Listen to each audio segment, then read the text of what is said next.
دونوں ملزمان سے جان کا خطرہ ہے، ان دونوں کے خلاف قانون کے مطابق مقدمہ درج کر کے فوری کارروائی کی جائے۔ میری بانجی فرح ہر وقت روتی رہتی ہے اور کہتی ہے کہ میں میڈیا کے سامنے ساری بات بتا کر خودکشی کر لوں گی۔ برائے مہربانی ہمیں قانونی تحفظ کے ساتھ سخت کارروائی عمل میں لائی جائے۔ یہ تھی جناب ایف آئی آر جو ایک سمیرہ نامی خاتون نے یاسر شاہ کرکٹر اور اس کے دوست فرحان کے خلاف درج کروائی۔ تو اس میں اگر ہم اس ایف آئی آر کا پوسٹ مارٹم کریں اور اس کو کریٹیکلی دیکھیں تو ایسا لگتا ہے کہ جیسے یہ ایف آئی آر بالکل جھوٹ پر مبنی ہے۔ ایسا لگتا ہے کہ اس ایف آئی آر کا حقیقت سے کوئی تعلق واسطہ نہیں ہے۔ ایسا لگتا ہے کہ یہ صرف اور صرف بلیک میل کرنے کے لیے اور پھنسانے کے لیے اور بدنام کرنے کے لیے یہ جھوٹی ایف آئی آر کروائی گئی ہے۔ لیکن بہرحال یہ معاملہ چونکہ ایف آئی آر ہو گئی ہے، انڈر پروسیس ہے، پولیس اس کی انویسٹیگیشن کر رہی ہے۔ اب یہ پولیس ہی اس بات کو ڈٹرمن کرے گی کہ آیا کہ اس طرح کا کوئی واقعہ ہوا ہے کہ نہیں ہوا۔ بہرحال اس میں ایک بات تو طے ہے کہ یاسر شاہ کے خلاف ریپ کی بابت کسی قسم کا کوئی الزام نہیں لگایا گیا۔ ایف آئی آر کے اوپر جو دفعات لگائی گئی ہیں وہ اس میں کچھ ریپ کے حوالے سے ہیں، کچھ چائلڈ پورنوگرافی کے حوالے سے ہیں۔ اس میں میکسیمم جو بھی ایلیگیشنز رپیٹ کی گئی ہیں وہ فرحان کے خلاف ہیں، لیکن یاسر شاہ کے خلاف ایسا اس طرح کی کوئی بھی ایلیگیشن موجود نہیں ہے۔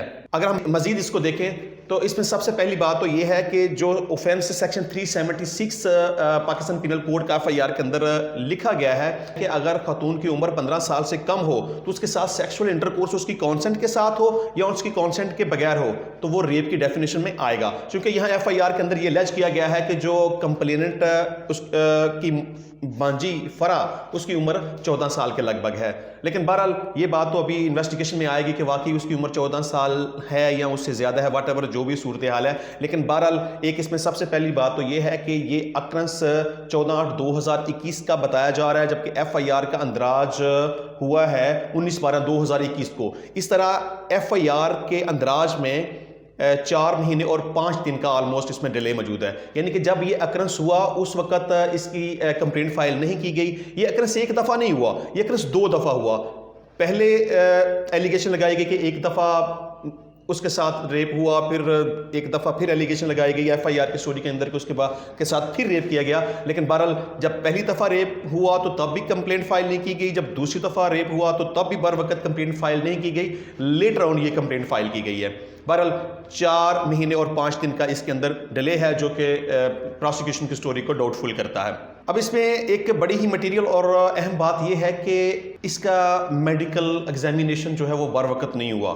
مطلب کہ جب بھی کسی کیس میں، خاص طور پر ریپ کے کیس میں، جب میڈیکل ایگزامینیشن بر وقت نہیں ہوتا تو پھر نہ تو انجریز کو ڈیٹیکٹ کیا جا سکتا ہے، نہ ریپ کو ڈٹرمن کیا جا سکتا ہے، نہ اس میں سویبس لیے جا سکتے ہیں، نہ سیمن ڈیٹیکٹ کیا جا سکتا ہے، نہ ڈی این اے کیا جا سکتا ہے۔ بہرحال اگر پروسیکیوشن کی سٹوری کو دیکھیں تو یہ بالکل انتہائی کمزور قسم کا کیس لگتا ہے۔ بظاہر ایسے لگتا ہے کہ جیسے یہ جھوٹ پر مبنی کیس ہے اور صرف بلیک میل اور پریشان کرنے کے لیے یہ جھوٹی ایف آئی آر کروائی گئی ہے۔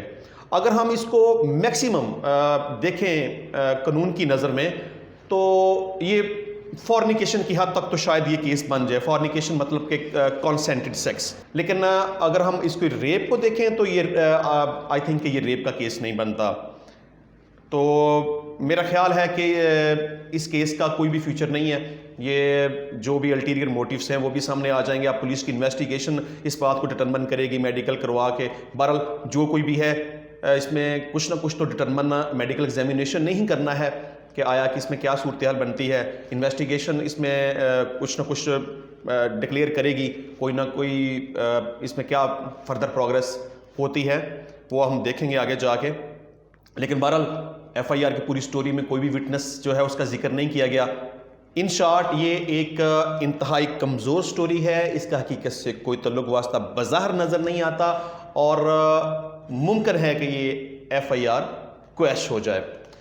تو آج کے اس ٹاپک کے حوالے سے مجھے امید ہے کہ میں نے میکسیمم انفارمیشن آپ تک پہنچا دی ہیں، لیکن پھر بھی کسی قسم کا کوئی کویشچن آپ کے ذہن میں ہو تو آپ مجھے کانٹیکٹ کر سکتے ہیں۔ انشاءاللہ ملیں گے نئی ویڈیو کے ساتھ، نئے ٹاپک کے ساتھ۔ تب تک کے لیے مجھے اجازت دیجیے، اپنا بہت سارا خیال رکھیے گا۔ اللہ حافظ۔